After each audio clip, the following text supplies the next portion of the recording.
নমস্কার বন্ধুরা, আপনারা দীর্ঘদিন ধরে জানতে চাইছিলেন যে পার্শ্ব শিক্ষকদের ইপিএফ কেস, সেই কেসটির কি স্ট্যাটাস।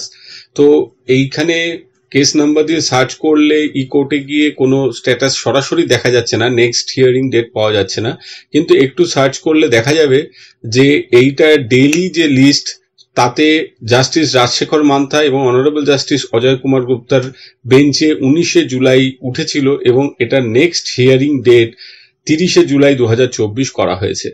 অর্থাৎ এই যে দীর্ঘদিন 18 ডিসেম্বর 2023 থেকে পড়েছিল, তারপরে বিভিন্ন বিচারপতির এজলাসে ঘুরতে ঘুরতে এখন এই ইপিএফ কেসটি এজলাস পেয়েছে এবং এর যে কজ লিস্ট আছে সেই কজ লিস্টটাও দেখিয়ে দিচ্ছি। 19শে জুলাই 2024 কোর্ট নম্বর 13-তে অনারেবল জাস্টিস রাজশেখর মান্থা এবং অনারেবল জাস্টিস অজয় কুমার গুপ্তার যে ডিভিশন বেঞ্চ, তার 15 নম্বর সিরিয়ালে ম্যাট 2130/2023 ছিল পশ্চিমবঙ্গ সমগ্র শিক্ষা মিশন অ্যান্ড অ্যানাদার ভার্সেস রাজ্য পার্শ্ব শিক্ষক সমন্বয় সমিতি অ্যান্ড আদার্স, সেই মামলাটি ছিল।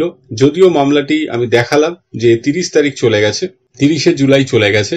এই কেসটি পার্শ্ব শিক্ষকরা সুপ্রিম কোর্ট পর্যন্ত জিতে এসছেন, কেসটিকে একটু ঘুরিয়ে দিয়ে এখানে বঞ্চিত করা হচ্ছে, কিন্তু আশা করা যায় এই কেসটিতে পার্শ্ব শিক্ষকরা শেষ পর্যন্ত জিতবেন এবং তাদের যে ইপিএফ ব্যাকলগ আছে এটা ক্লিয়ার হবে।